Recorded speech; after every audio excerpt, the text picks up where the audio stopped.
I'll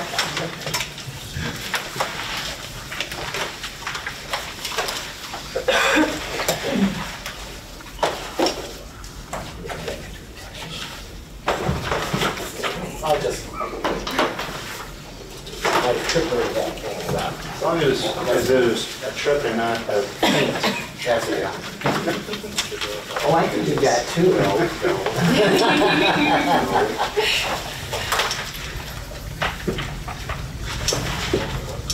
Good afternoon, Mr. Cushing. Good afternoon. Do you swear or affirm that the testimony you will give today will be the truth, the whole truth, and nothing but the truth? Yes, it will. Thank you.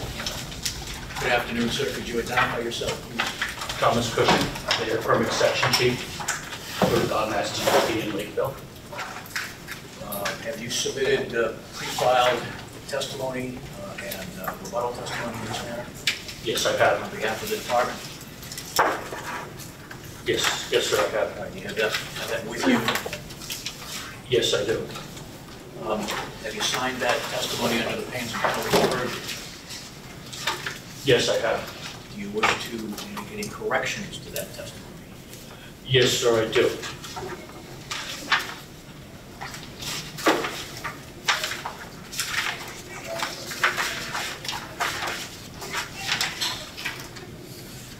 In my rebuttal testimony, starting on paragraph 6, I incorrectly identified resource report number 9 as having been prepared by the EPA. It was in fact prepared by the FERC, and EPA was a cooperating agency. And this follows through with the reference to EPA in paragraphs 7 and 8. It should be the FERC. So how would you specifically, or are you changing that? You're changing, instead of the EPA, it will just say the firm? So in paragraph 7 and 8, it will say the FERC. In paragraph 6, it will say, which was prepared by the FERC with the EPA as a cooperating agency. An additional correction is on paragraph 15. I identified air pollution control cost manual up to the 6th edition. I believe it should be the 7th edition, and I can no longer rely on that web link that's down below. The 7th edition is what was made, yes, I believe it was the SCR document that was made available the other day.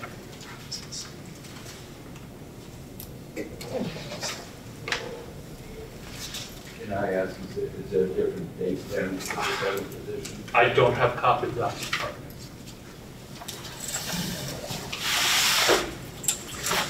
Any other changes, Mr. Cushing? No, sir. Do you adopt, having made those corrections, do you now adopt your pre-filed and rebuttal testimony for purposes of this hearing? Yes. Mr. Cushing is available for cross-examination. Thank you. Madam Presiding Officer, thank you. Mr. Cushing, thank you on behalf of the town of Weymouth for making yourself available at this late hour. Certainly appreciate the things to do and other matters on your plate, so we certainly appreciate your participation. My name is Nathan Yaris. I'm representing the town of Weymouth in this proceeding.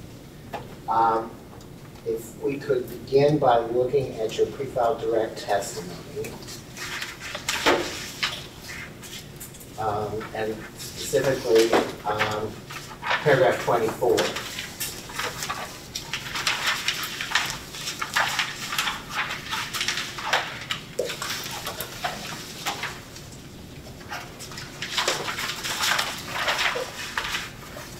And Do you see it there? You make reference there to Mass DEP's air toxics implementation update dated August 1989. See that? yes, I do. Is that the same document that others have testified to as the basis for what they call the long-standing practice of not including background levels of toxic materials in the modeling for toxic air emissions? That is a document. Okay. And that document says it's an update. And others have testified that that's the earliest document that they know about. Do you know about an earlier document? I do not know of an earlier document. Now, if you could go to paragraph 26.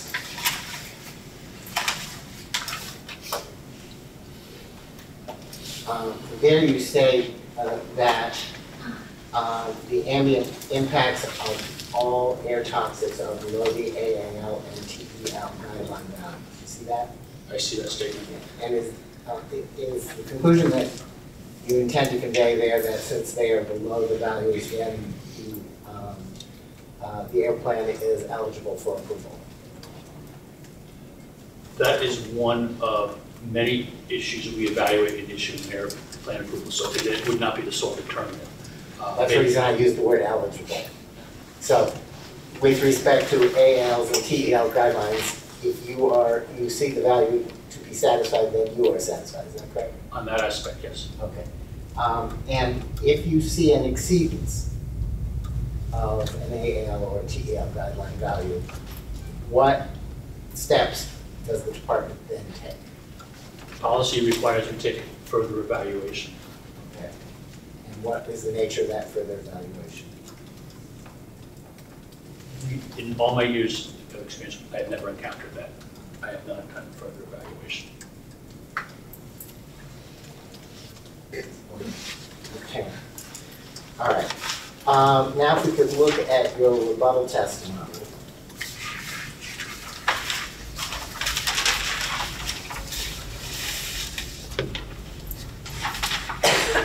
And let's go to paragraph 7.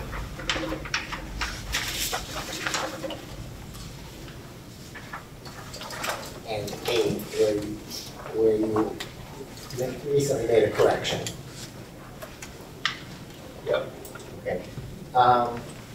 Does it matter to your testimony whether Mass DEP is deferring to FERC or to EPA? No. So is it your testimony that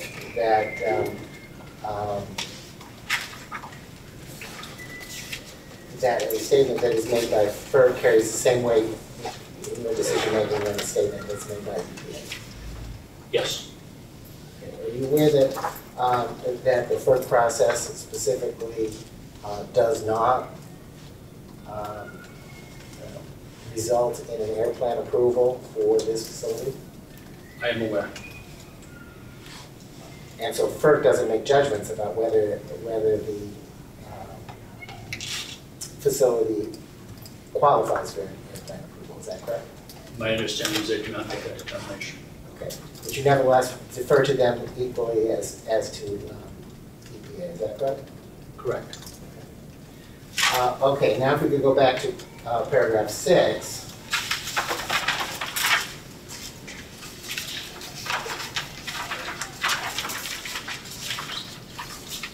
Others, yes. Okay, at the end of that paragraph, you reproduce 3 paragraphs from the FERC environmental assessment that you say that Mass DEP relied on when considering electric compression for the Wayne compressor station. Is that correct? Yes. When you say you relied on that at the beginning of the second sentence in that paragraph, what do you mean?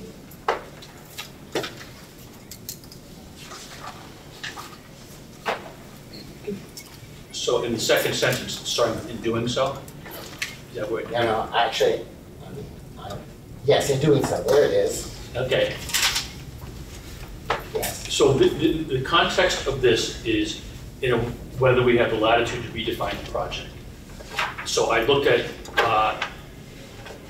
a different regulatory agency's determination that redefining the project was not appropriate for their purposes. So therefore, I did not feel it was appropriate to try to redefine the project within the back process.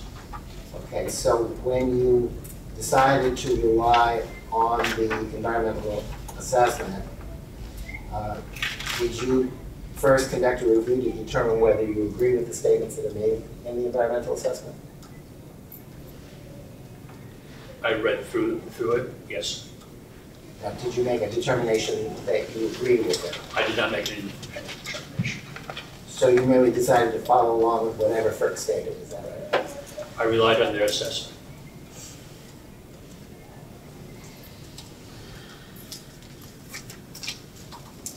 Okay.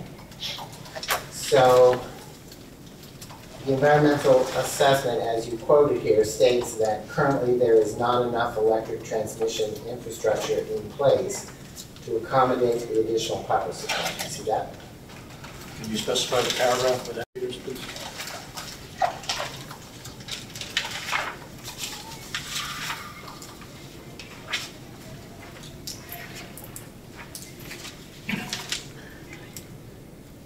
I'm looking for it.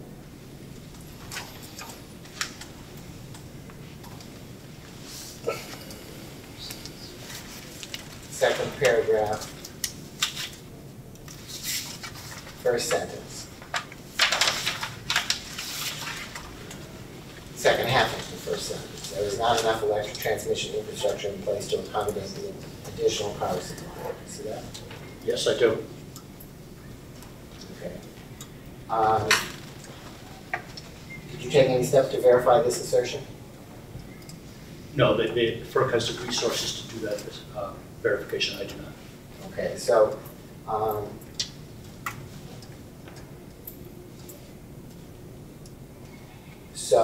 the first half of that sentence, the installation of an electric-driven compressor unit would require additional facilities to be constructed. Is it fair to say you didn't take any steps to verify that either?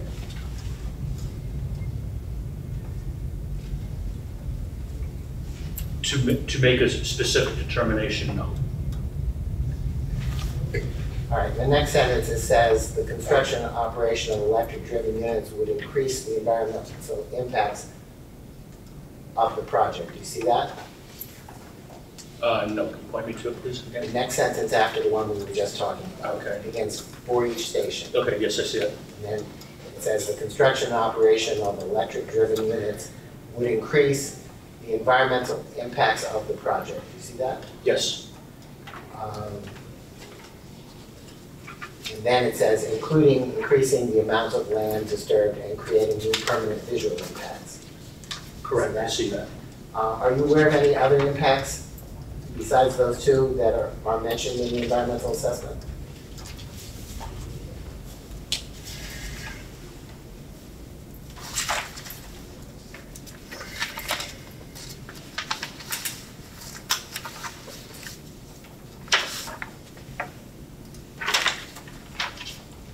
There's nothing, I do not see anything stated here. Okay. So in the third paragraph there's a reference to table 3.3.2-1. See that? Yes, I do. Okay. That, you may recall that table is reproduced in Welch rebuttal testimony. Do you recall I that? do not recall the table specifically, I don't have it in front of me. Okay. Which one?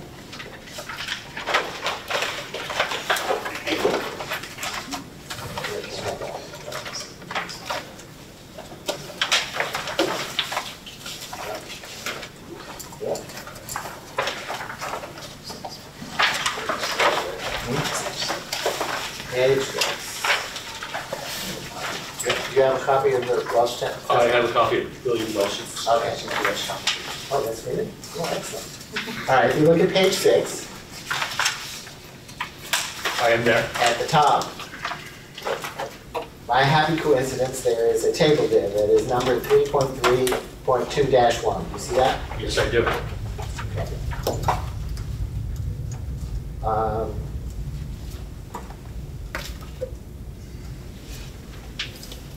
So the only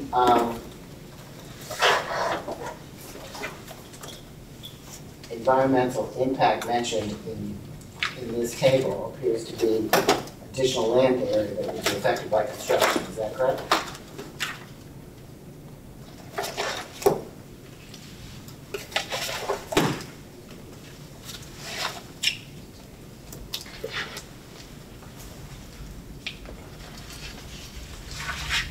Appears so. So what steps did you take to balance the environmental impacts that you were aware of against the air pollution benefits of an electric motor drive?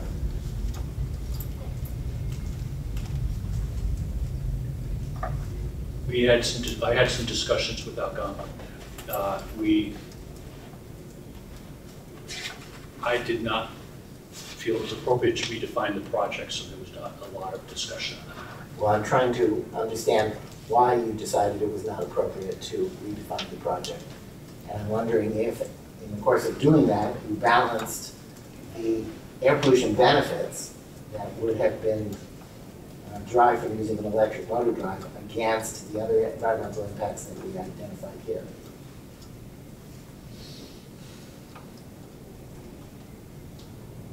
I did not have further discussion on that. No. Okay. I'm sorry. Can you repeat your question so I can make sure I answer accurately? Could you read it back, please?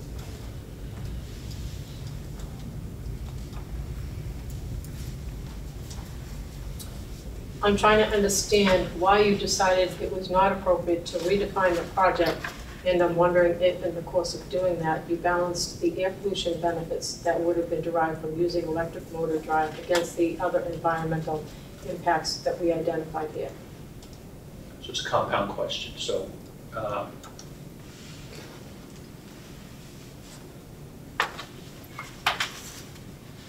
did rely on the FERC's assessment, and there were discussions about air emissions associated with it. It was understood that this would reduce air emissions, but thought it was redefining the project, so there was no further action on that. Okay, and is your balancing analysis reproduced anywhere in the record here? I am not aware of a location. Does it exist in writing? I am not aware of a location. Okay, but that doesn't really answer the question whether it exists in writing. I do not know if it exists in writing.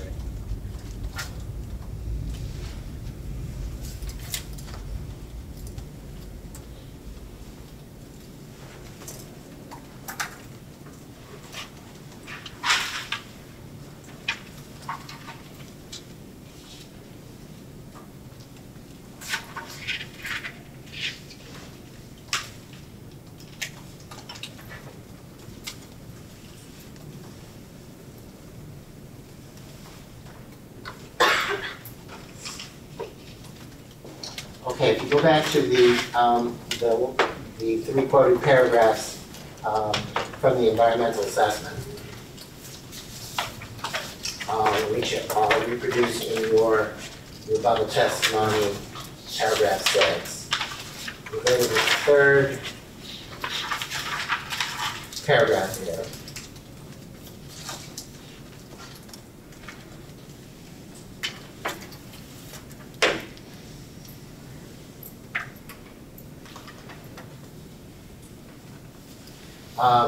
The second sentence says, installation of electric-driven compressors would limit Algonquin's ability to satisfy the project's schedule due to the time needed to permit, design, and construct those non-jurisdictional facilities. You see that? Yes, I do. And did you take any steps to verify that assertion? Timeliness is a decision made by the FERC. I did not research that. Okay. So when you prepared your testimony, how long did you conclude that it would take to permit and construct a facility? I did not make a conclusion. Okay. So calling your attention to table 3.3.2-1 again.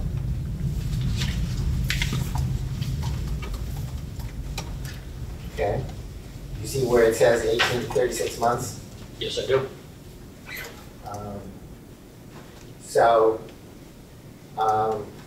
If we measure from May 2nd, 2016, which is when the environmental assessment was submitted to the FERC docket, when would 36 months expire?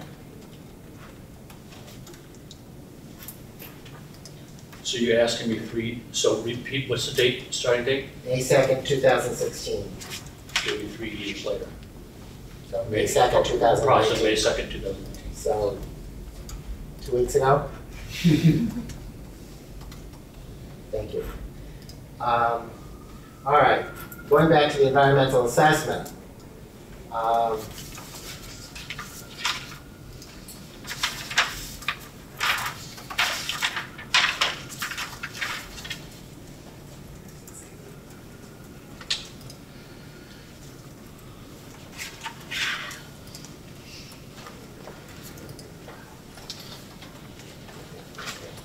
Okay, the very last sentence. In consideration of all these factors, we conclude that use of electric-driven compressor units would not be preferable to or offer a significant environmental advantage over the proposed project facilities. Do you see that? Yes, I do. So with respect to the question of offering a significant environmental advantage over the proposed project facilities, do you agree that in considering the airplane's application, you're free to consider any type of environmental impact that may be associated with the project or project alternative? The back analysis does give us the latitude. Okay. So when you read the factors that FERC said it evaluated, namely the environmental impacts that are specifically articulated, are you saying that the back analysis allows you to consider those things? One of the criteria for back is environmental impacts. Okay. And as it pertains to this, I have never encountered,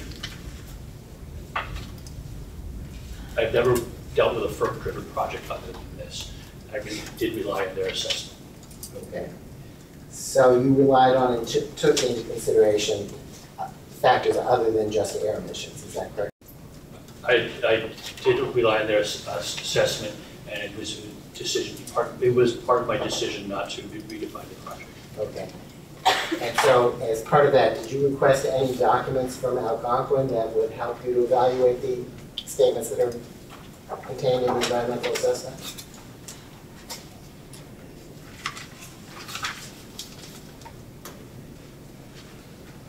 I do not recall. You do not recall?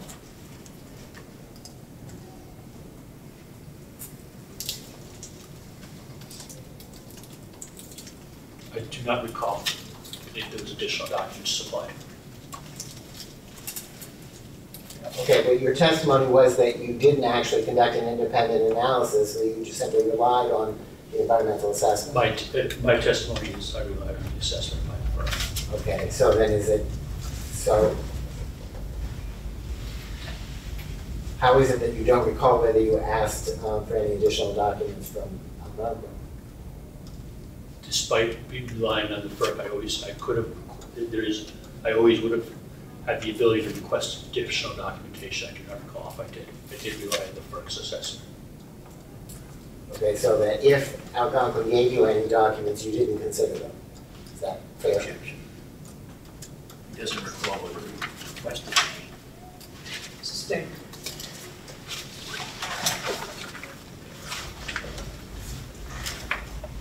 Speak into the mic. Can you please speak into the microphone?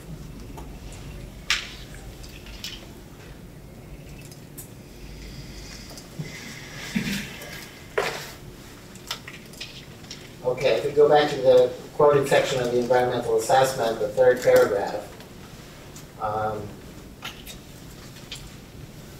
the first sentence of the third paragraph says that the proposed gas-driven compressor units can continue to meet the NACs. You see that?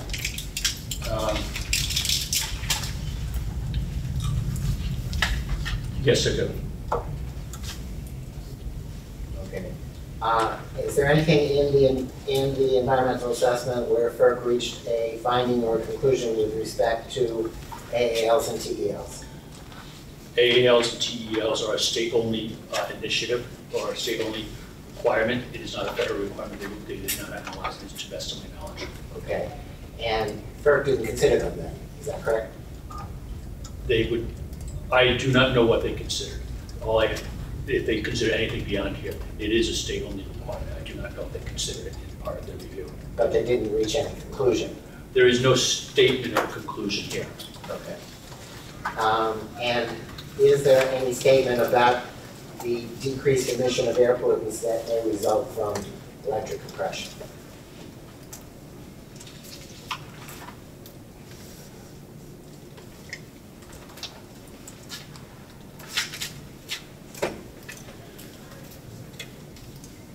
So if I understand your question, is there a statement about lowering air pollution?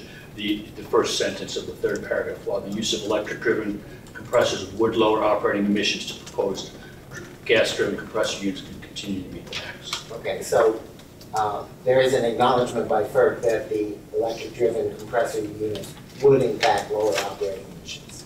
That is their statement. All right.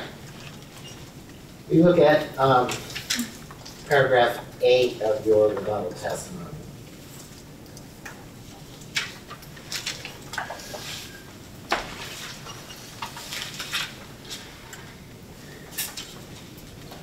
Do I understand that to be that in deciding to exercise your latitude to redefine the source as part of the back analysis, that you relied on FERC's conclusion that the electric-driven compressor units would not offer a significant environmental advantage over the proposed project facilities? Could you speak up, please? If you could read the question, I had trouble hearing.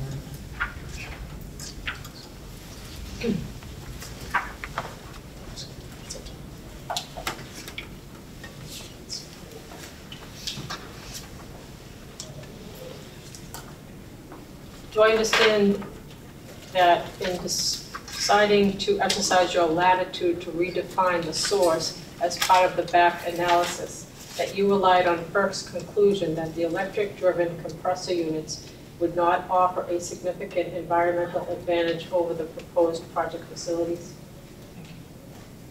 Yes, I did. And you did no further evaluation beyond that?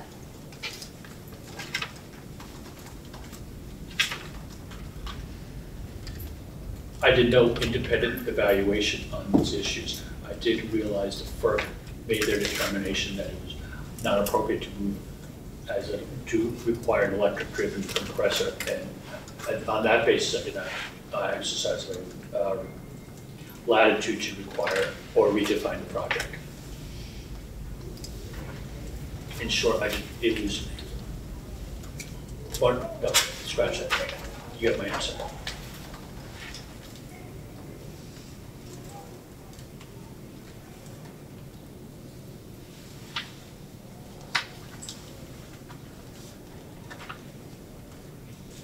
Okay, now if we could go to paragraph 14.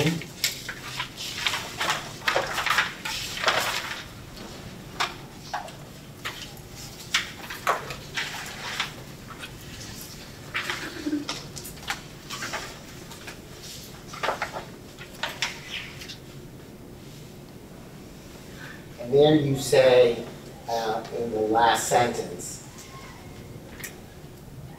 that an unmanned compressor station requires a human presence on a routine basis. You see that?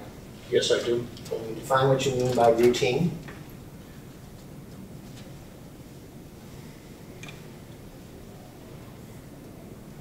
You can't set these and forget them. You have to have human intervention. This facility will be manned at least certain hours of the day.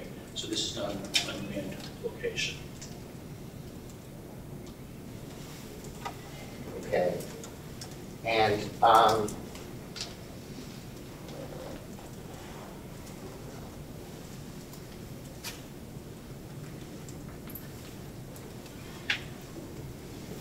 that staffing of the facility will occur whether or not there is an SCR unit installed, is that correct? Correct.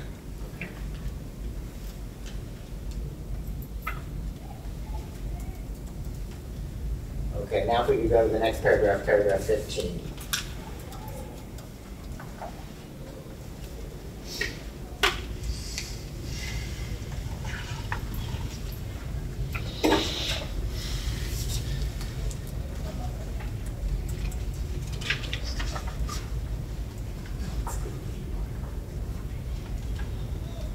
There's a whole lot of questions I was going to ask you about that link that doesn't work, but you're correct with the testimony.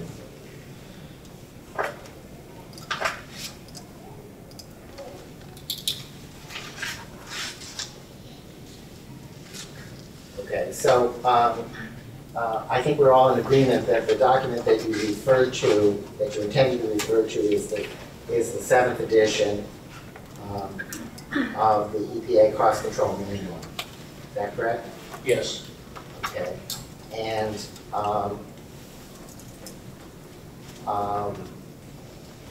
that is Exhibit E to Mr. Goodrich's testimony, correct? I do not have Exhibit E in front of me. Okay, well, let's show you some.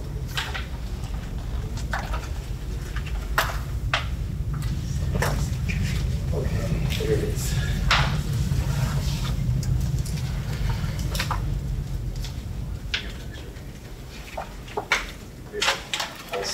Yes, we have net lots of copies for anybody. Okay. Send the whole thing around? Yeah, there we go. All right, there we go. Okay, you specifically, Can we, my counsel has Sure. a copy.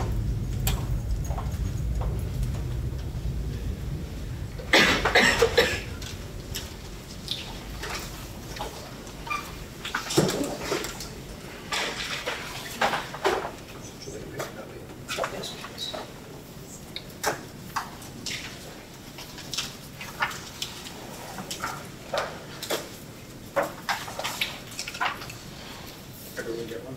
okay, Is there an extra? Yes. sorry, we didn't pass it down. Thank you.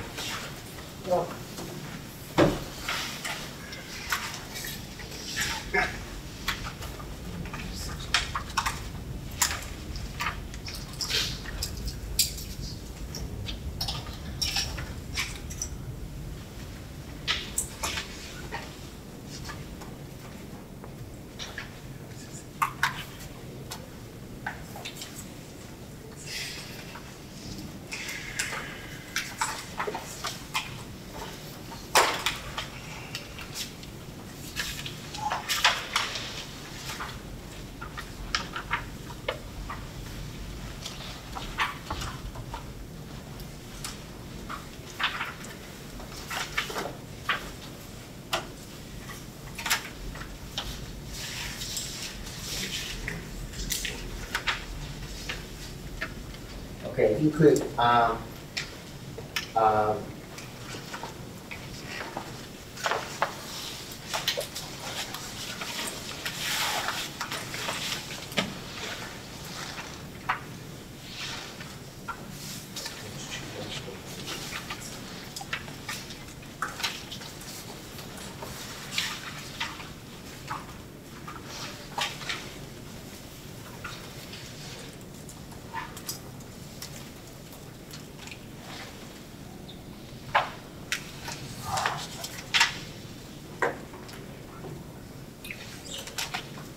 right, I'm having trouble finding the quote I wanted to ask you about, so,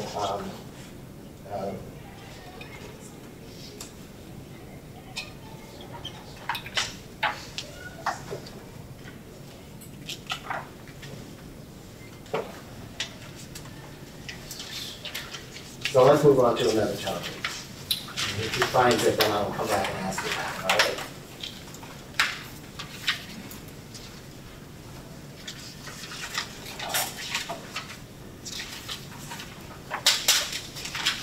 If you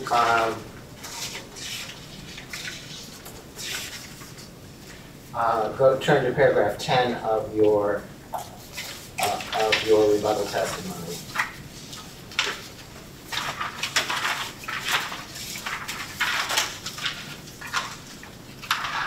firefighter.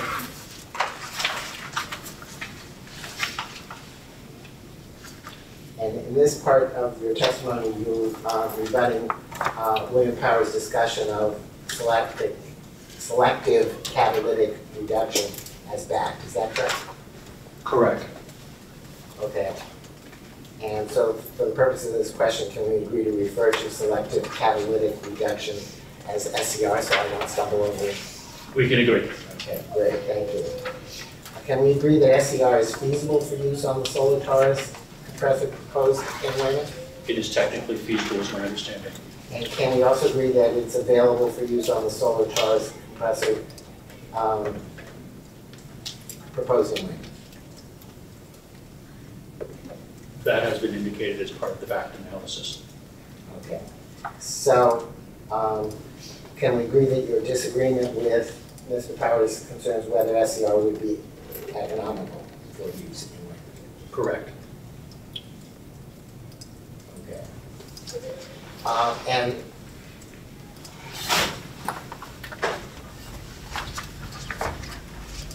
you state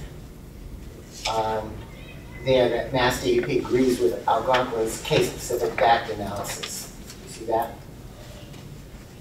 Last sentence in paragraph 10. Yes, I do. Okay. And am I correct that the analysis that Algonquin used is sometimes called top-down backed analysis? Correct. And can you tell me what top-down backed analysis is?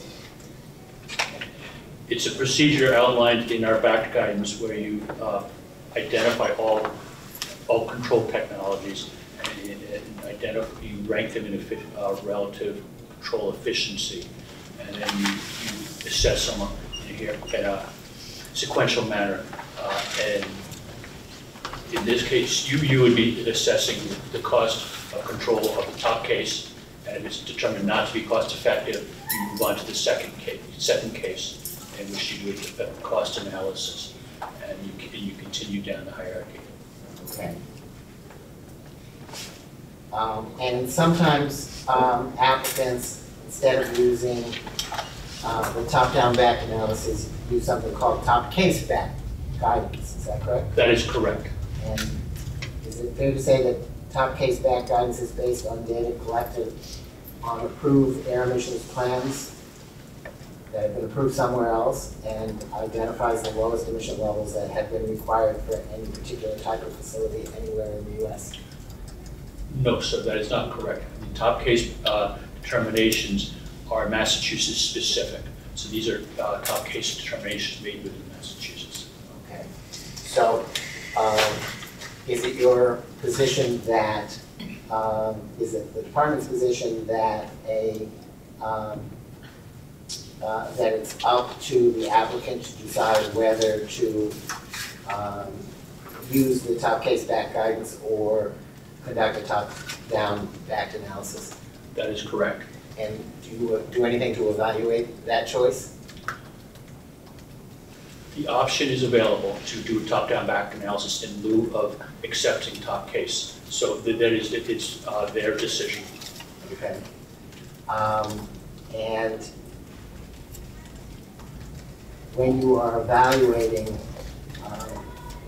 the top-down backed analysis that an applicant has performed, what, if any, weight do you give to existing top case back guidance? We do look at it. We consider whether it's technically feasible in this situation. And then we would consider the argument that it's top case is not cost effective for their specific situation. Okay. Okay, going back to paragraph 10.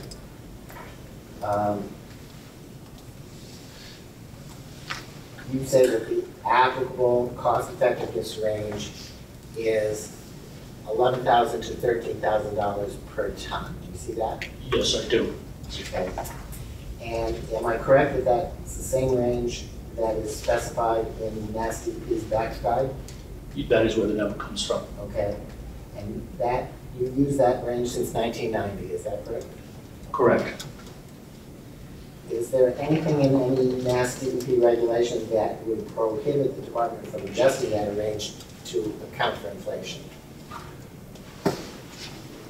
There is no regulation prohibiting us. We do periodically look at it. It was reviewed not that long ago.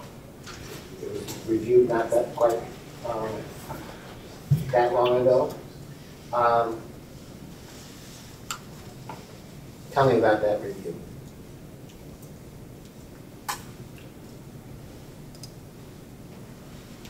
Well, there was a discussion. Can you be a little more specific? Tell me about it. What does that mean? I have no idea. I'm just learning about this review now, so I'm asking him to explain what he said, what he means when he said it was reviewed not that long ago. Oh,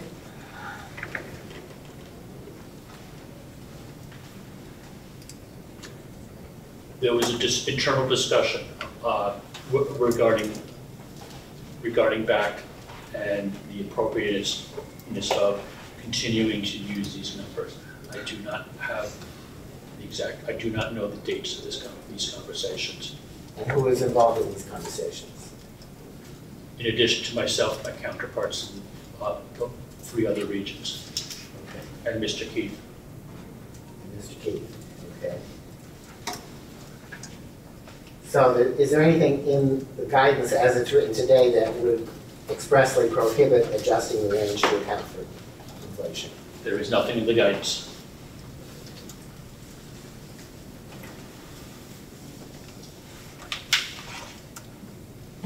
Okay, if we could now look at paragraph 12.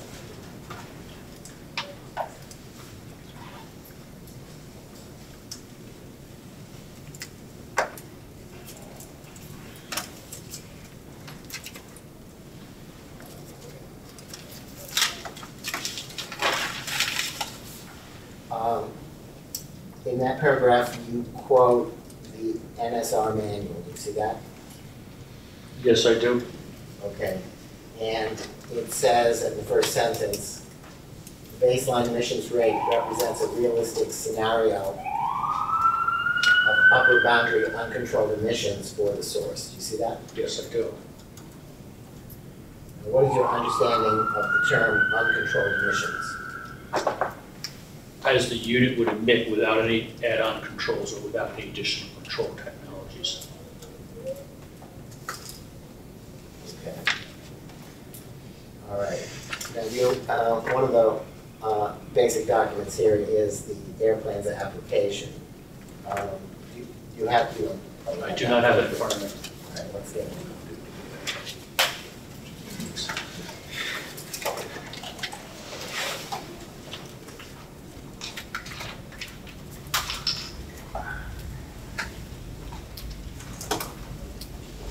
I have a copy of the application. Okay.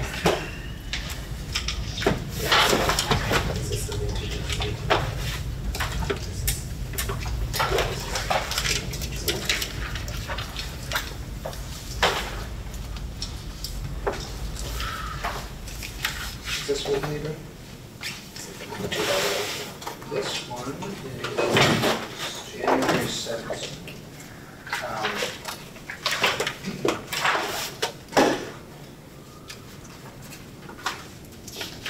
I have the air dispersion modeling from the 18th, is that right?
Sorry, it's a great big fat document. only really going to ask you to look at page 5-3, which is now open to. Can you identify the document, please?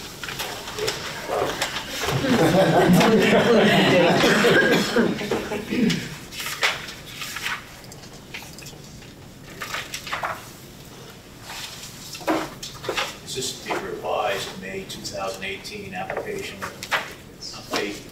Yes.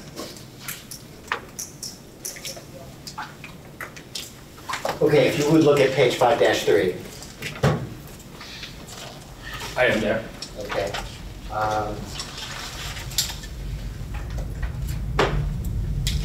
Do you understand that to mean that the representation right in the middle of the page there, that the minimum back NOx emission level of the solar tar is 60 turbine is 25 parts per million? I'm sorry, where are you reading from? I'm not reading from it because I gave my copy over there, but in the middle. Okay, let me read, make sure I get the context. Yes, okay. Can you repeat the page? 5-3. Okay.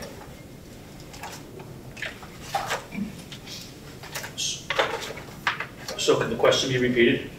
So do you understand that the minimum backed NOx emission level of the solar charged 60 turbine is 25 parts per million?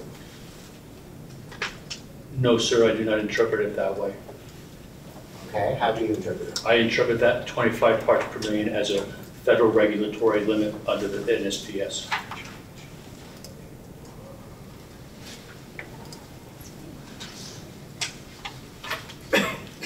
Okay.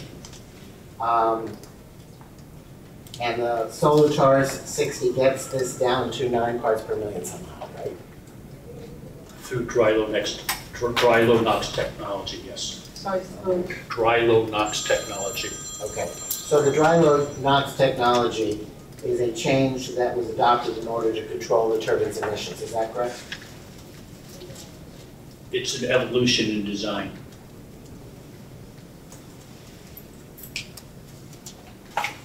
And is an evolution mean that it's a change? Yes. Okay. And the purpose of this evolution in design is to control the turbine's emissions, is that correct? Correct.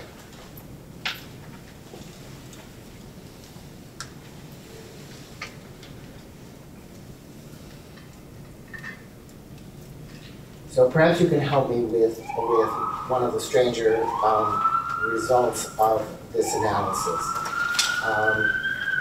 If we started with a turbine that... Can we wait for that? Yeah, let's wait for the siren to go away. If we started with a turbine that had as its base performance 25 parts per million, and you added SCR to it,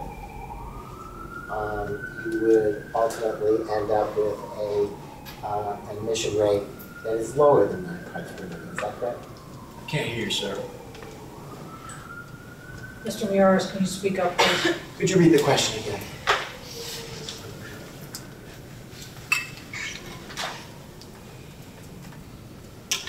So perhaps you can help me with one of the stranger results of this analysis.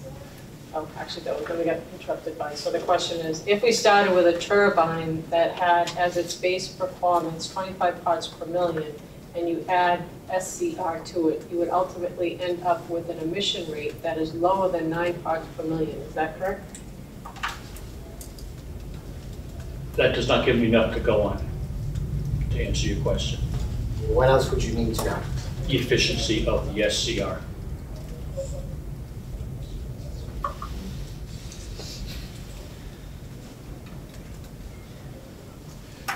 Okay, so the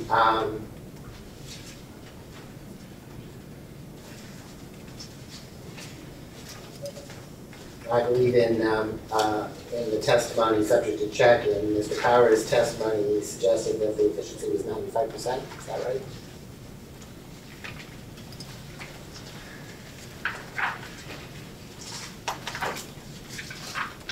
May I see the document? I was guessing, so I was hoping you would.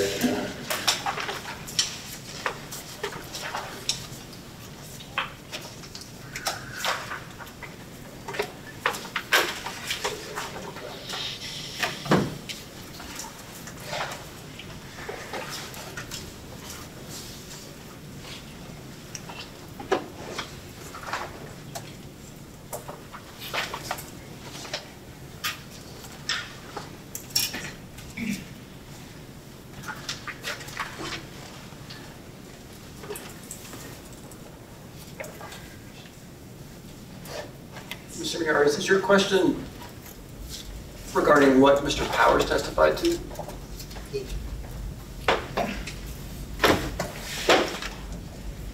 Okay, so if you look at footnote 41 of Mr. Powers' testimony, he suggested, I'm wrong, 92%. It's on page 6. Page 6. 16, sorry. Page 16. And which footnote? 41.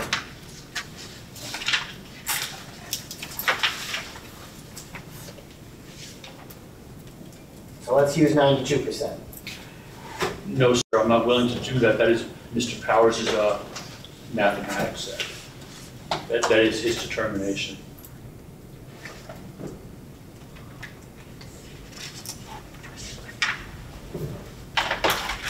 Let me make sure I understand your question. You asked me to assume that you said you needed to have an efficiency of the SCR in order to answer my question. And I said, well, let's use what Mr. Powers assumed. And I said it was 95%, but I'm wrong. It's in fact 92%. So let's use that. As a hypothetical? That is Mr. Powers' assumption. Yes?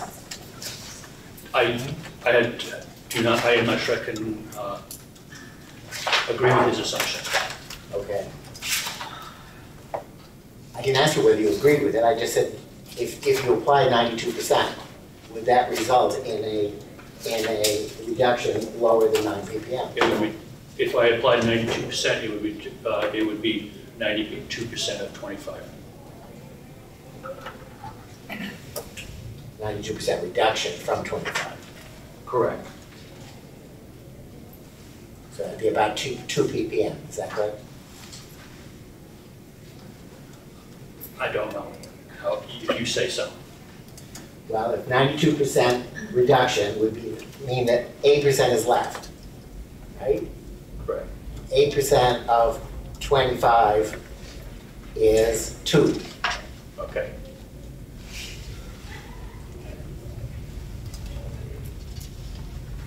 Okay.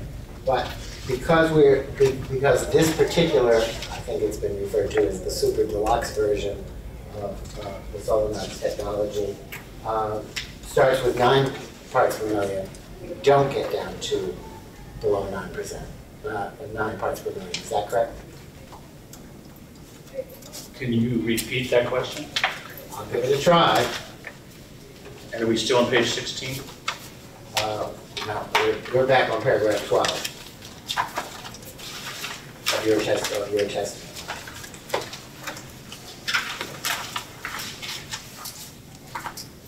I'm trying to understand how it is that because there is now a better super deluxe Solenox turbine that is guaranteed to have a 9%, a 9 ppm emission rate for NOx, that suddenly we end up with a performance of the turbine that is less good than if we had started with the old technology. Because the back analysis identified that SCR was not cost effective. Okay. Is that because the incremental cost of the additional controls beyond 9 parts per million are too high? This was not an incremental analysis, this was an average cost analysis.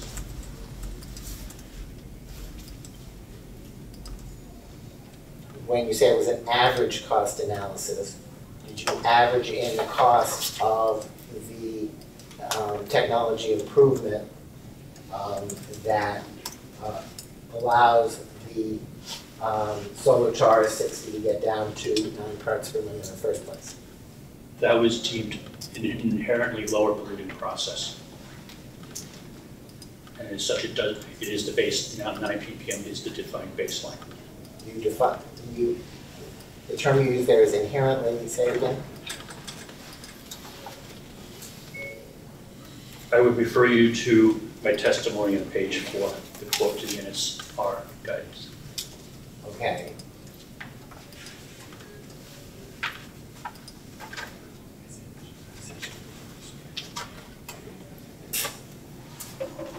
with all of them.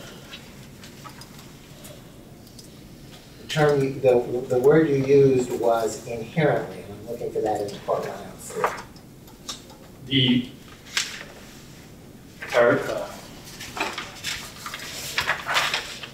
in my rebuttal testimony, Yes, paragraph 12, yes, where I quote the NSR manual, right, the very bottom of page 4, the final sentence on page 4, when calculating cost effectiveness of adding post-control processes, certain inherently lower polluting processes, baseline emissions are assumed to be emissions of the lower pollution process itself.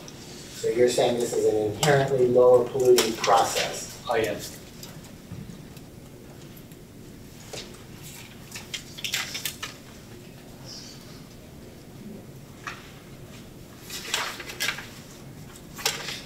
So is it your testimony that DEP therefore does not look at the cost of the inherently lower polluting process when determining that? If it's inherently lower and it's being adopted by industry, it has become the de facto standard, and that becomes the inherently lower process. So is it your testimony that the 9 ppm is the de facto standard in the industry? Objection to the term de facto. For the use. That's the word to use. That is the word you used.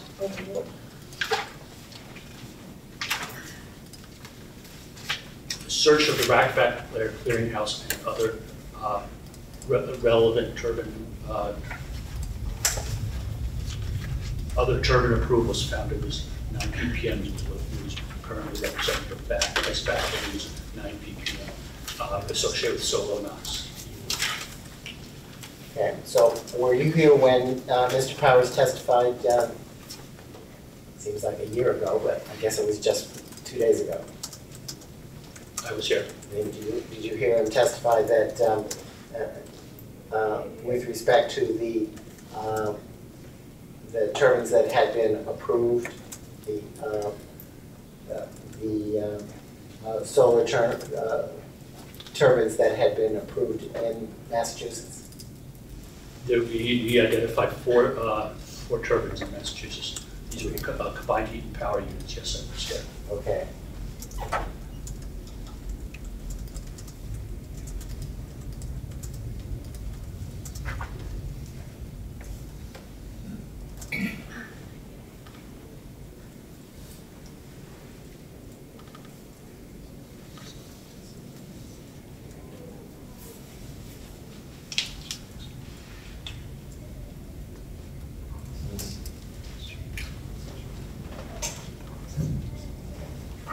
All right, well, let's spend a little more discussion on what constitutes an inherently lower polluting process.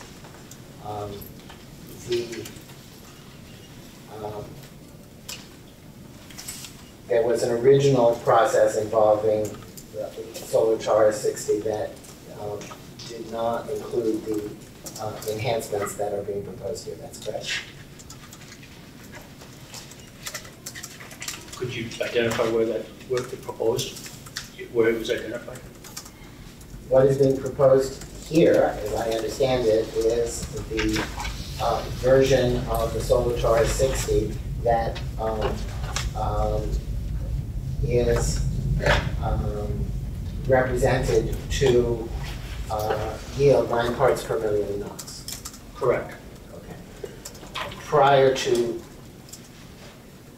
the introduction of that technology, the baseline Solar Turbo 60 turbine was spec'd at 25 parts per million. Is that correct? Without seeing it in writing, I cannot confirm that. Okay. And you agree that the change was adopted in order to control the turbine's emission? The evolution is driven by reduction in emissions, yes. Okay. So if it was a change or an evolution, how is it that it is an inherently lower polluting process?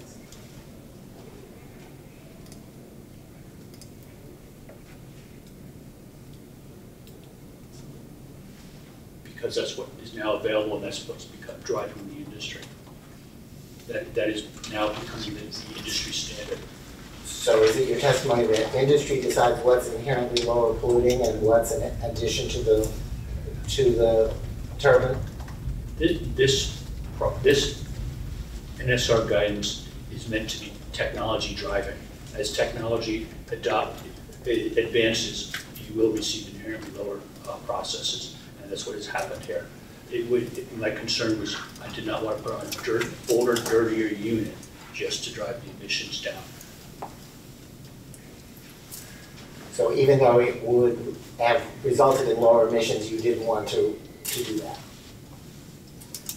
Putting on an older, dirtier unit with SCI, I'm not confirmed would reduce emissions.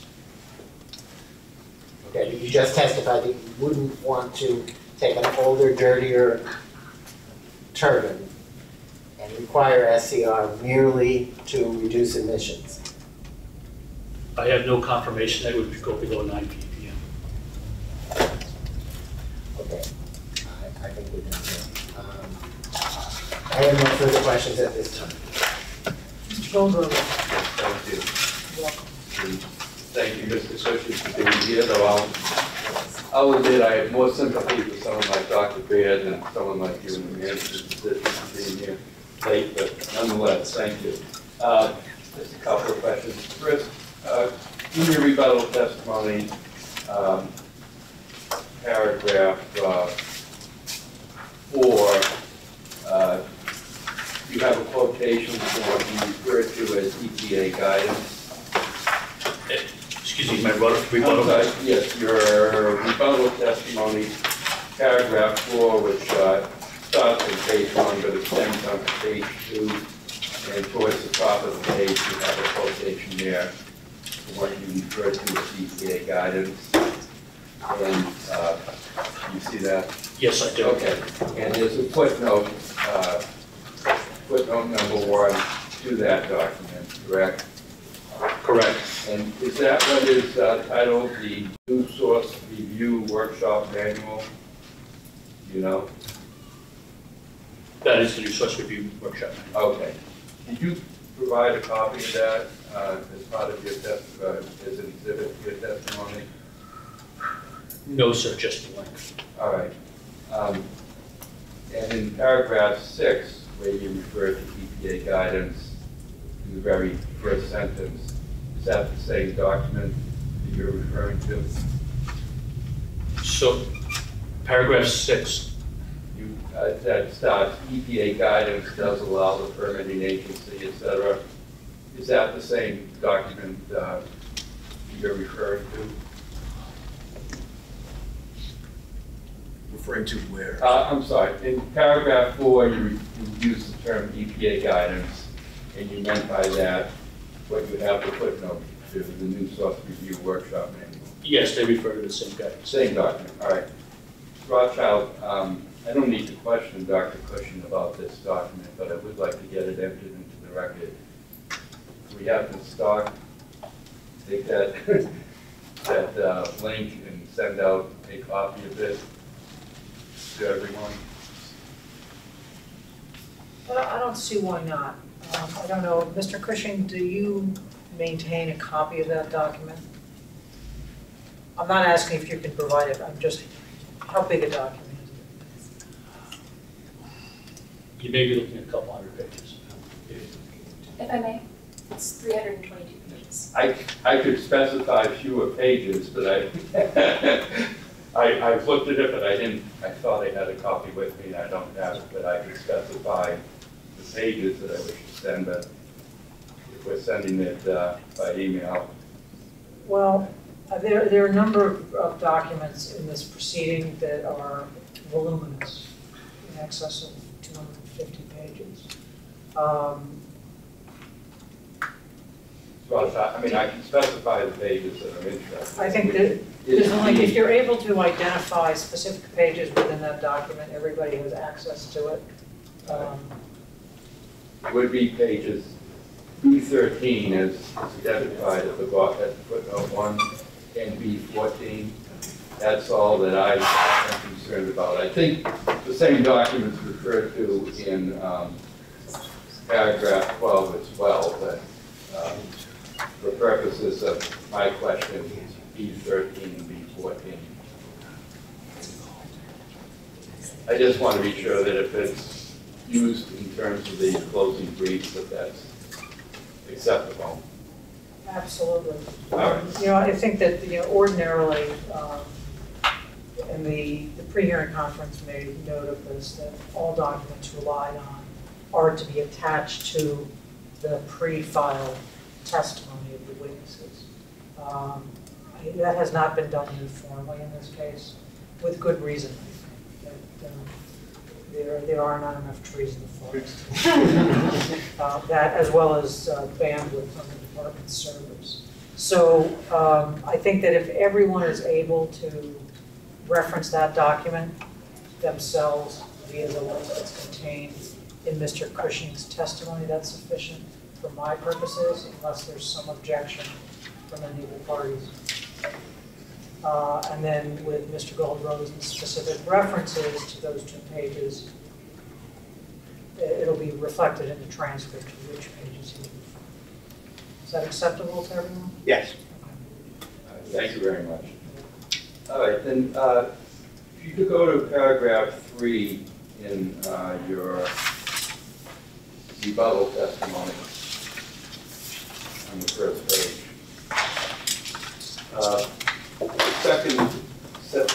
The third sentence, the last sentence of that,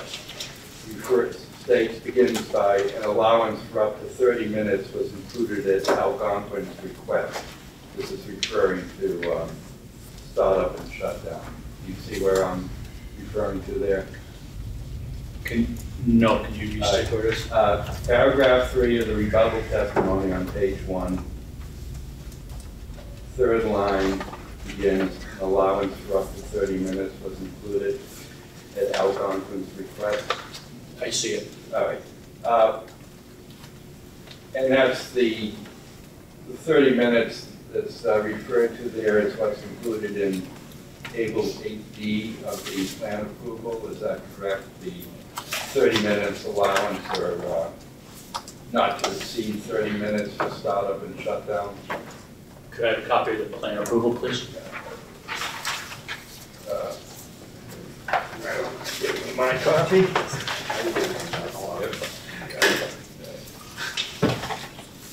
It's at page 16 of 27.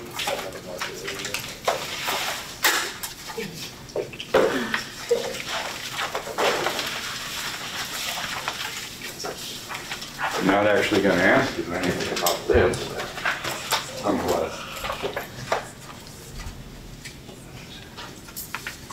This is table 18. Okay. And I'm just referring to that 30-minute, not to exceed 30-minute language. I see. Table 18. All right. Column 2. All right. So you state this was included at Algonquin's request. And were you here for Mr. Goodrich's testimony? Yes, I was. And I asked him a question about how that 30 minutes came to be included. He described having been at a meeting that you were present at. Do you recall that? Yes, I do. Can you just tell us, in your own words, how that 30 minutes came to be included? So I requested some timeline constraints surrounding startup and shutdown, specifically because, as identified in the leading paragraphs, the 9-minute startup and the 8.5-minute shutdown are nominal. I think I used the word approximate, and I needed to contain that to make it enforceable. So we had a discussion on what the appropriate number should be. And who suggested the 30 minutes? The 30 minutes was at Algonquin's request, specifically to accommodate the infrequent event that there should be a failed start. I'm not sure if that's correct industry lingo, but in effect, if the systems do not go off correctly and you have to restart your system. Do you recall who else was at that meeting from Algonquin besides Mr. Goodrich? If there was anyone else? There were other people, I do not recall. Do you recall who, was it Mr. Goodrich who made the request or someone else? I believe it was Mr. Goodrich. All right. And so I understand if the wording in that table is not to exceed 30 minutes, if there were a startup that takes 29 minutes, that would not be it. And let's assume the permit goes into effect as stated. If there's a startup that takes 29 minutes, that would not be a violation of the permit, correct? Correct. And if it's 31 minutes, it would be a violation of the permit. Correct. All right. So if the purpose of having something longer than 9 minutes is to allow for the possibility that they might have to do it twice, would 20 minutes have been sufficient? I was open for discussion of the matter. Did you propose something shorter than 30 minutes based on the discussion that went on? I allowed Algonquin to propose a number. All right, I have nothing further. Mr. Hayden? Thank you, Mr. Rothschild. Just note for the record that it's 21 minutes past 6, and we must be out of the building, not out of the room, out of the building no later than 7. So, and after this, we have to circle back and put a matter and start to do this. On you go. Thank you. Good afternoon, Mr. Section Chief. Good afternoon. I don't believe we've met. Michael Hayden, nice to Good to meet you. Do you recall your first involvement with this application? Vaguely. It's been a long time. What is your best recollection? I believe I took a phone call from an individual who asked to leave. Who is that individual? I can guess, but I do not recall specifically. Who did that individual represent? Algonquin. And what happened after that phone call? We did have a meeting. Who was involved?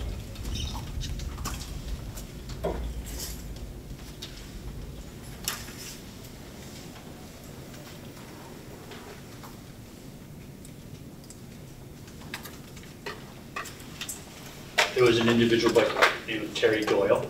He represented Algonquin. There was an individual by the name of David Carter. He was, I believe, with Trinity. I do not believe he's with Trinity anymore. Beyond that, there were other people. I did have a staff member in the room. Beyond that, I do not recall. Fair enough. I'm going to show you an email exchange between yourself and David Cotter. Mr. Rothschild, there's a copy for you as well. Thank you.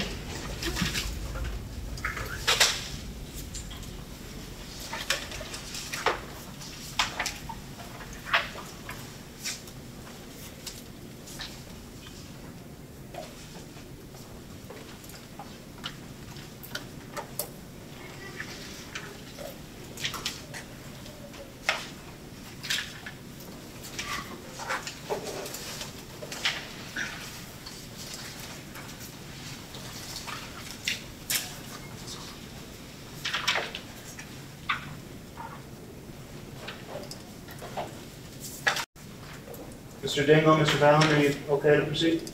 Yes. Mr. Section Chief, do you recognize this document? Yes, I do. What do you recognize it to be? Correspondence from David Carter to myself. Dated April 12, 2016? Correct. How long after your initial meeting with Mr. Cotter and Mr. Doyle was this email circulated?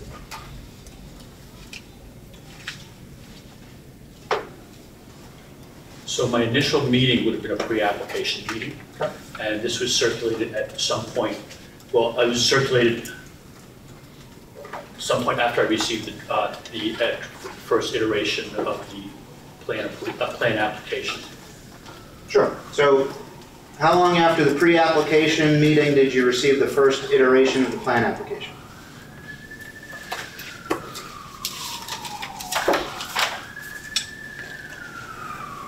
October 2015 was received.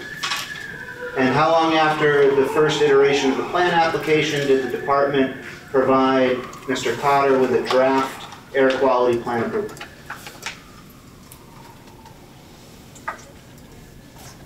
Specifically, I don't know, obviously sometime before April 12, 2016. So the first iteration again was October of 2015? So the first iteration of the application was October of 2015. That is identified in the leading paragraph of my plan approval. Yep. And by April of 2016, Mr. Cotter was returning Trinity's comments on the draft air quality plan approval, correct? Correct. And in his email to you, he notes that the permit was not reviewed by Spectra or its legal counsel, correct? He does state that. Is it standard operating procedure for the department to confer not with the applicant, but with the applicant's consultant in this fashion? Yes, it is. Are you familiar with the Massachusetts General Law, Chapter 268A, Section 4C? No, sir, I am not. I'll just read you the text and let me know if this sounds familiar to you. No state employee shall, otherwise than in the proper discharge of his official duties, act as agent or attorney for anyone other than the Commonwealth or a state agency for prosecuting any claim against the Commonwealth or a state agency, or as agent or attorney for anyone in connection with any particular matter in which the Commonwealth or a state agency is a party or has a direct and substantial interest. Objection. What is the relevance of that? I'm asking about the department's interactions with the applicant's consultant in circulating a draft of the air quality plan. And what's the relevance of that? Whether General laws. whether that communication complies with this particular statutory section. Absolutely correct. I agree. I think that Mr. Cushing is not a lawyer. And that is really beyond the scope of his identified expertise. Understood. Mr. Cushing, did you exchange this email with David Cotter in the course of your duties and responsibilities as section chief? Yes, I did. And did this email exchange pertain to the project subject of this appeal? Yes, I did. I would offer this document as the next exhibit. Any objection? Well, this document is more than just email. For the record, there is an attachment referenced Algonquin CPA draft, CPA parens with Trinity Consultant comments parens 2016-04111705 DC.doc X. That attachment is what is attached to this email. I don't recall you asking the witness to verify that assertion. My question is really, at what claim is this directed? Relative to whether, the issue for the appeal, which is whether the air quality plan approval complies with the requirements of 310C-7.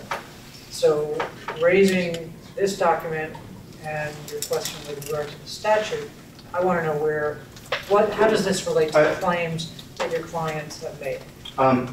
Understanding Madam Presiding Officer's ruling on the statute, I have no further questions on that. So my continued line of inquiry is independent and unrelated to the statute. Okay. The relevance of this document is the iterations that the draft air quality plan approval went through before reaching its final form, and the information that was included or excluded during the drafting process. What's on appeal is the final approval that the Southeast Regional Office and the Department issues. Agreed. So what's the relevance of the draft? information that was included in drafts along the way that was not included in the final air quality plan. And my questions to the section chief as to why.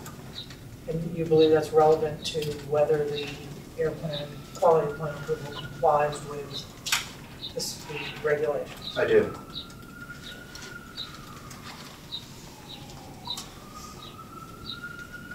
Can you tell us which regulations you are going to be referring to? Absolutely. 310 CMR 7.00, the definition of air pollution.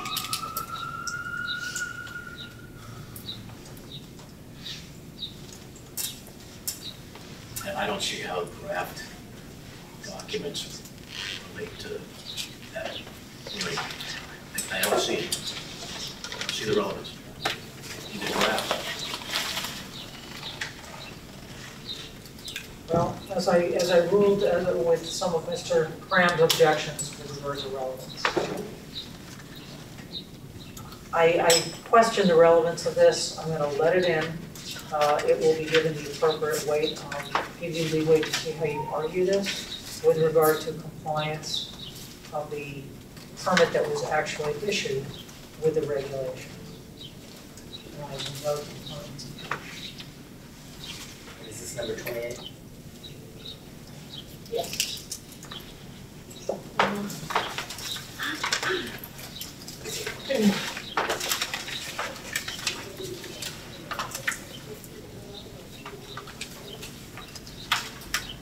Mr. Section Chief, if I could turn your attention to page 5 of 18 of the draft air quality plan approval attached to Exhibit 28. I am there. Do you see, are you familiar with track changes format in a Word document? Yes, I am. Do you see the language that was added in track changes format to this draft? Yes, I do. Would you read that for us, please? An air dispersion modeling analysis was conducted to demonstrate that the project would not cause an exceedance of Mass DEP's 24-hour threshold effect exposure limits, TELs, and annual ambient air limits, AALs, for benzene-containing emissions from site-wide sources at 50% and 100% turbine load. Based upon a review of the modeling analysis contained in the application, emissions from the proposed facility will have maximum impact below the AALs, TELs. Accordingly, the facility will not cause or contribute to an exceedance of the AALs or TELs. Thank you. That language was not included in the final air quality plan approval, correct? And please feel free to cross-reference it.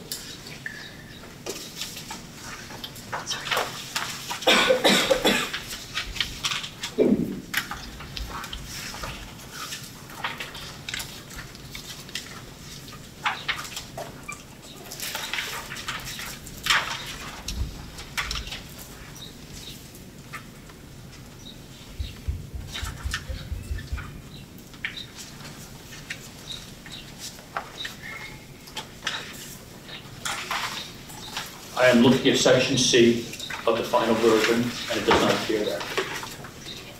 Do you know why it was not included in the final version? Because this is language proposed by Trinity, or Dave Cotter, and I did not accept it. If I could turn your attention to page 8 of 18 in the air quality plan approval draft attached to Exhibit 28.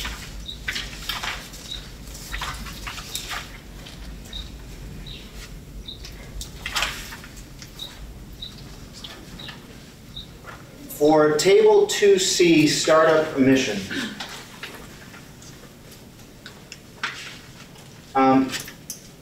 Would you read the second comment, please? Again, in the track changes format, do you see comments on the right side of the page? Yes, I do. The second comment on table 2C, I assume that's the one A51R50, is that correct? That's right. Just state here that you want a pound event limit for startup. Address shutdown and comment on table 2D. It's not grammatical. So. Don't it to sound like there should be one limit for both. Thank you for reading that. Table 2C isn't included in the final air quality plan approval either, correct?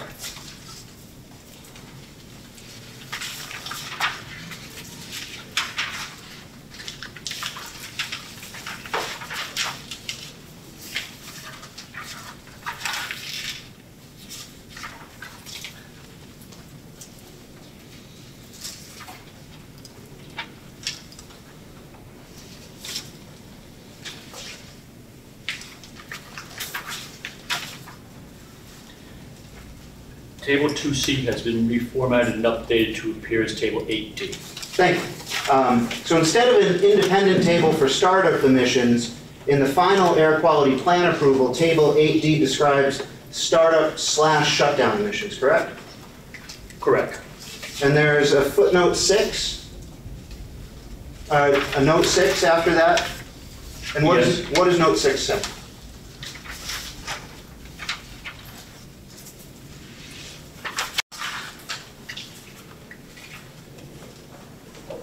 Emissions associated with startups and shutdowns are to be included when determining monthly and annual emissions. Now, I know it's not grammatical, but as section chief, when you received these comments from David Cotter at Trinity Consultants, did you have an understanding as to what the last sentence of comment A5-1R50 meant? I do not recall what I was thinking at the time. Don't it to sound like there should be one limit for both. That is in connection with a startup emissions table, right? Yes, it is. And that comment also says address shutdown and comment on table 2D, correct?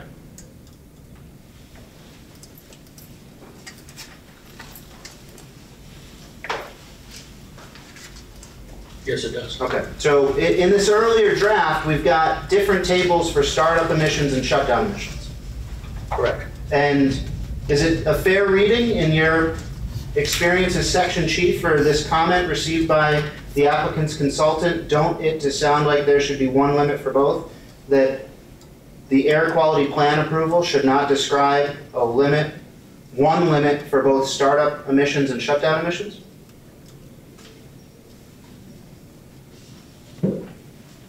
It appears that these were combined startup and shutdown. And that's what we ended up with in table 8D in the final air quality plan approval, correct?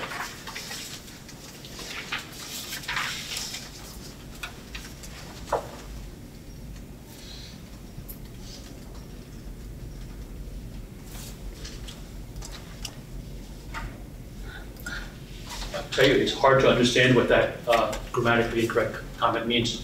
I cannot really, at this point, I cannot really tell you. We do have separate startup and shutdown. Fair enough, and I don't mean to interrupt you. Are you finished? I am done. If I could turn your attention within the final air quality plan approval to note 7, which follows the note you just read, note 6. Could you read that for us? The shutdown and emission limits for VOC and CO are based upon the oxidation catalyst being operational. And do you understand that the oxidation catalyst is not considered to be operational for startup emissions? Correct. Where does note 7 apply within the air quality plan approval? Where does it line up?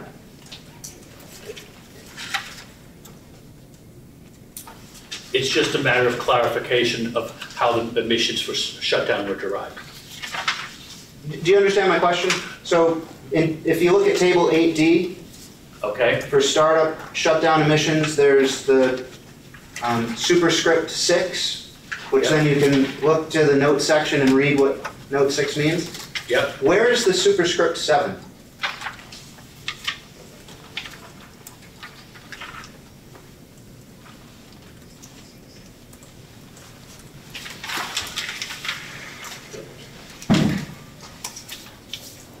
Appears you found a typo. It should be in the shutdown column. Something came out of 3 days of testimony. All right. Mr. Section Chief, if I could turn your attention to page 8 of your pre-filed direct testimony.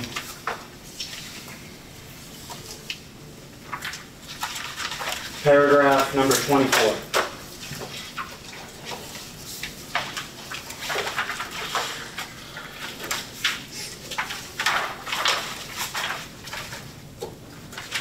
Paragraph 24, I am there. The air toxics analysis. Yes, You state, as section chief, you exercise your discretionary authority to require air toxics model. correct.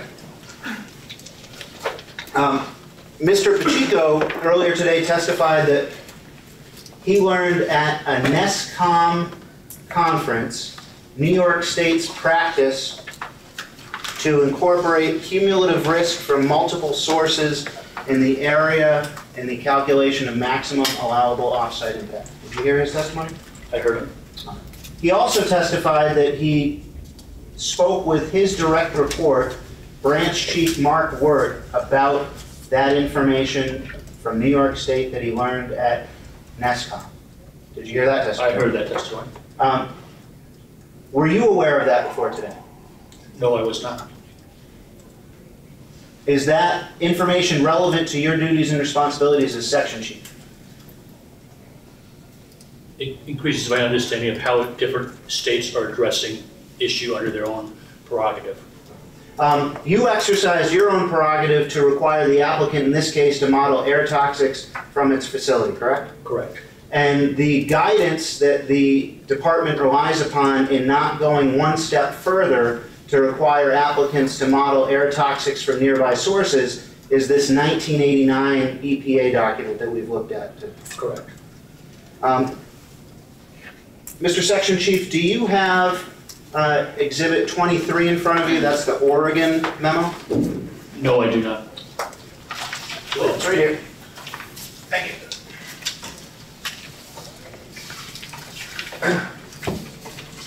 Could you turn to page 11?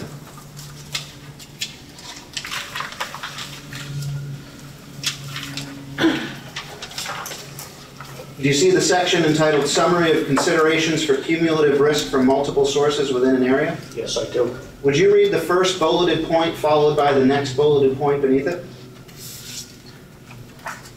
Including cumulative risk from nearby industrial facilities in the permitting program is more protective of human health, sensitive populations, overburdened communities than not including, and better represents the air people are actually breathing. Do you agree with that statement? Excuse me, I'm trying to get some context for it. Please, take your time.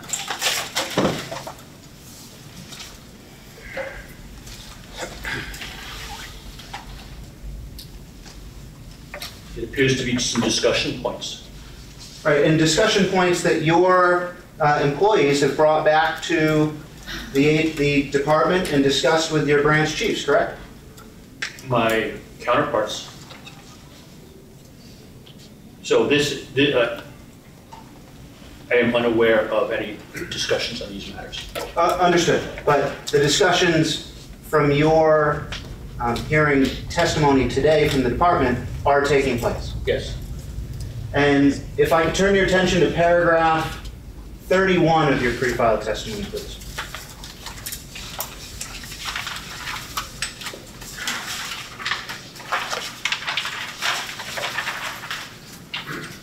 You state in the last sentence that prior to issuing the plan approval, you considered the results of the health impact assessment and the recommendations contained therein. Correct. Now, in the health impact assessment, there was conversation about environmental and psychosocial stressors that air pollution can have affecting people's health. Do you recall that? I do not have a document in front of me. Ms. Rothschild, do we have a copy of the basic document health impact assessment handy? It's been around. It might be here. I don't think it's among the exhibits. It was,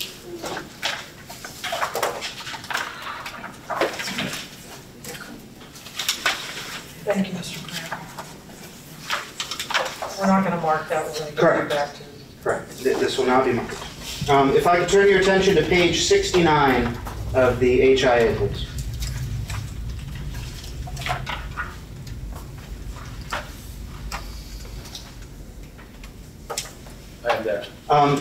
under the heading entitled Relationship Between Air Pollution and Environmental Stressors. Yes. Would you read that paragraph for us?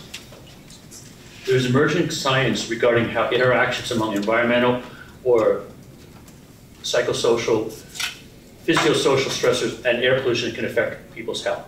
Research suggests that similar to direct exposure, e.g. breathing in an air pollutant, environmental stressors at that individual or neighborhood level can lead to physiological changes, i.e. stress, sympathetic nervous system effects that shape health outcomes. New studies have found that a combination of higher levels of air pollution and stressors together can produce worse outcomes than if it was outcomes than one was to experience only one, than if one was to experience only one. These worse outcomes have included higher prevalence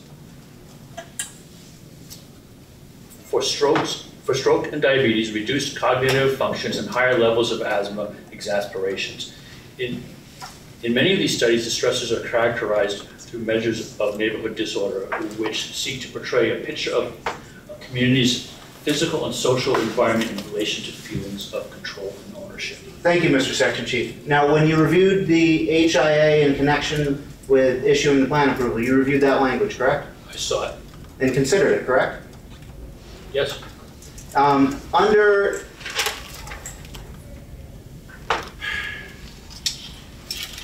Mass General Law, Chapter 214, Section 7A, damage to the environment is defined to include air pollution, correct? I do not have that general law. You don't know that in connection with your role as Section Chief? Well, this is a legal question, he's not a lawyer. Oh, Sustained. Mr. Hayden, I just want to give you the 5-minute warning. thank you, Ms. Rothschild. It is 6:45. We need to wrap this up. Mr. Section Chief, if I could turn your attention to 310 CMR 7.00. What is that? That's the 310 CMR 7.00 release. Do you have another copy? Of that, I do not. I don't see how we can follow along with this. I do not have a copy of that. It's the same document I showed to one of the earlier witnesses. Copy of the-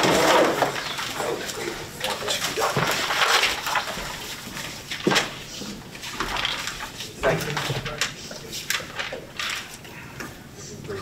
Too, but I think it's just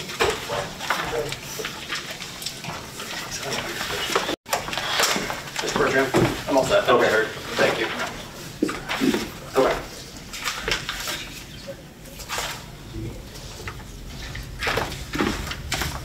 Are you there? Yes.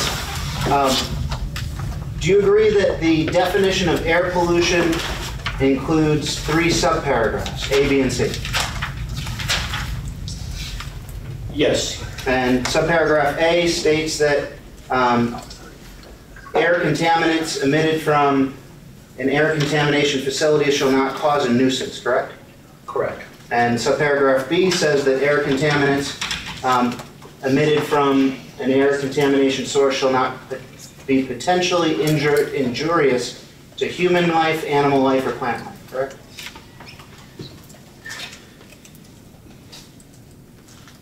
Item B says be injurious on the basis of current information, potentially injurious to human or animal life, to vegetation, or to property. Thank you. And you agree with that? Yes, it is stated. And subparagraph C, would you read that for us? Unreasonably interfere with the comfortable enjoyment of life and property or the conduct of business. So you agree that if the proposed compressor station's emissions satisfy any of the language in subparagraphs A, B, or C, we have a condition of air pollution? No, sir. You disagree with the regulatory language? That wasn't your question, sir. So please repeat the question. Sure. Let me ask you a different question. Could you turn to 310 CMR 7.01?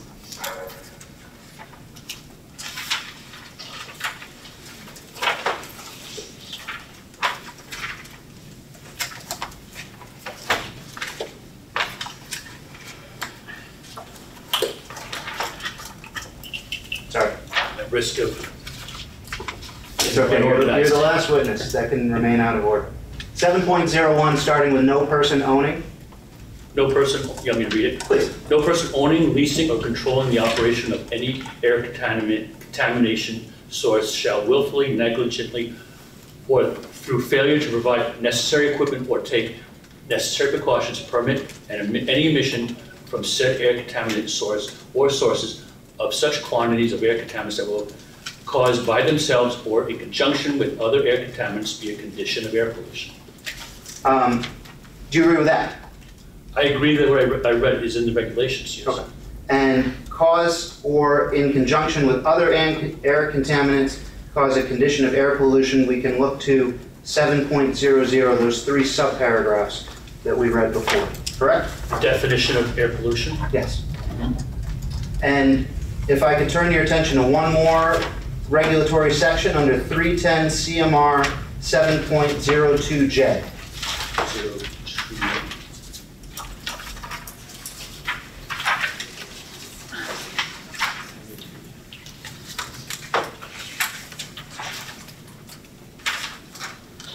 Last question, Mr. Hayden. I'm not, May I have 2? If they're brief, okay, repeat 702, can you repeat the J. 702J?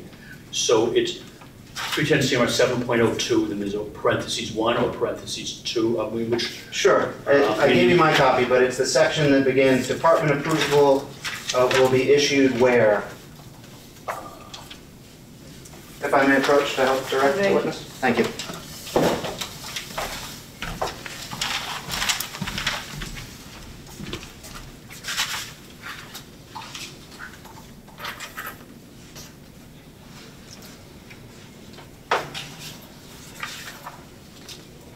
Department approval. If you could read the introductory sentence and then subparagraph C, please. Excuse me, 3. plan approval will be issued by the department where, item 3, the emissions from the facility do not cause or result in a violation of any provision of 310 CMR 7.0. Do you agree with that regulation as written? I agree with the statement, yes. Okay. And Mr. Rothschild, I have one more question about one more document.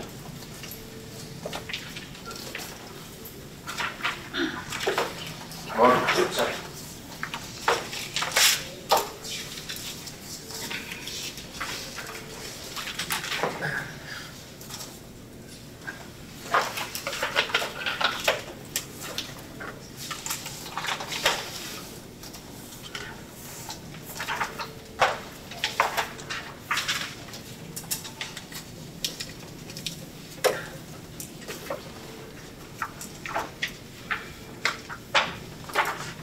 There's no attachment to this email. Sir, do you recognize this document?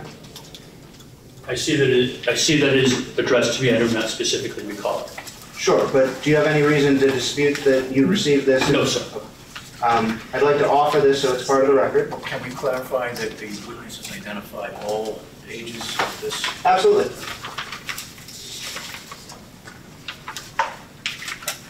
So I have a document from Terry Doyle, an email from Terry Doyle addressed to myself, dated Thursday, May 12th, 2016. And it is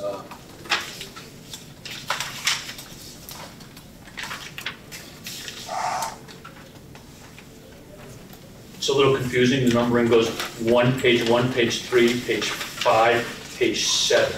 It's an interesting point. This is how the document printed out from the department's document production. Regardless, it's not. It's not a complete document, and it's unfortunate, this is not an uncommon problem I've seen, not just in the department generally, where the odd pages print and the even pages don't. And what you're missing are all the even pages. I will give you an opportunity to correct this. Oh, sure. And if you receive this from the department as part of a Public Records Act request, I would ask the department, whomever is in charge of that, to get you a better copy. And just to clarify for the record, it was received in response to the 10-persons group document request. Document request to the department. In this proceeding, correct? Okay. So if the department could clarify that they can provide Mr. Hayden with a copy. Yes. Thank you. Okay, Mr. Hayden, Yes, one question. thank you.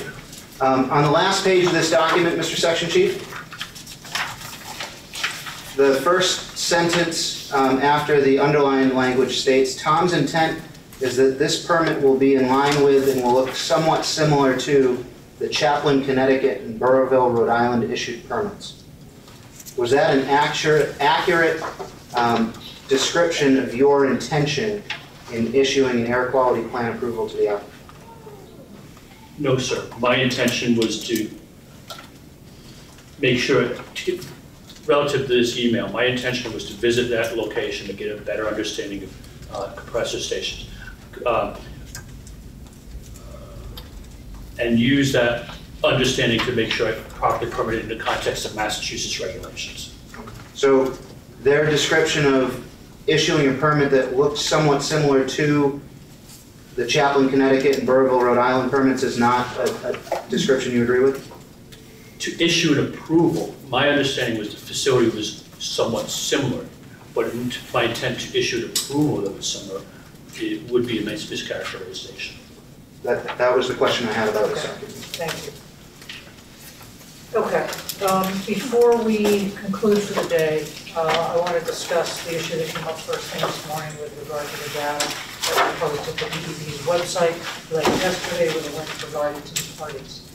What we discussed this morning was giving the petitioners an opportunity to review that data, and I'm going to do that and not conclude this hearing today, but adjourn the hearing for the day and keep it suspended. But what I'm going to require of the petitioners, and I said this morning is going to be a pretty tight time frame, what you are going to be required to do is provide specific instances from those data where you see a difference between what you see similarly. I'm not going to just continue a hearing for the purpose of continuing a discussion unless there are specific data points that you've identified based on your review that give us a reason to continue this hearing. I'm going to require that that be done by close of business on Tuesday. I understand it's a lot of work, but I think that's a reasonable time frame. And Ms. Rothschild, if I may, in what format would you like that information presented? In supplemental testimony, in a brief memorandum? I think in the first instance, a brief memorandum, not a memorandum of law, but some document that identifies where the discrepancies or the differences or the alternative data show up, so that I can then make a judgment as to whether there's a requirement for additional hearing time. If there's just something that's a difference without a distinction, there's no point in having additional. It's got to have be a meaningful difference. Understood. So Okay. Close of business Tuesday? Close of business Tuesday, and that means 5 p.m. in OADR. That means in OADR's mailbox no later than 5 p.m. Understood. Okay? Thank you very much. Again, the transcript, I still want the transcript for these 3 days of hearings by Tuesday. And if we have an additional hearing date, we'll deal with that after that. Okay. Any further discussions? Okay, I'll just reiterate, in the event we do not have an additional hearing, with regard to closing briefs, again, don't reiterate completely what's in the memorandum of law. I would like proposed findings of fact, the citations to the record, if you're amenable, and I will also entertain motions to strike any exhibits that were admitted over objection. Okay? So we are concluded for today. Thank you. Thank you. Now, everybody's got to get out of here.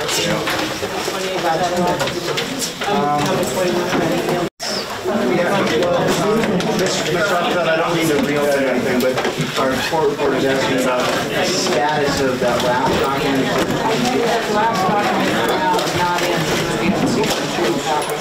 But the department is under instruction to provide. They are. And we need to supplement the record. Thank you. Are you working on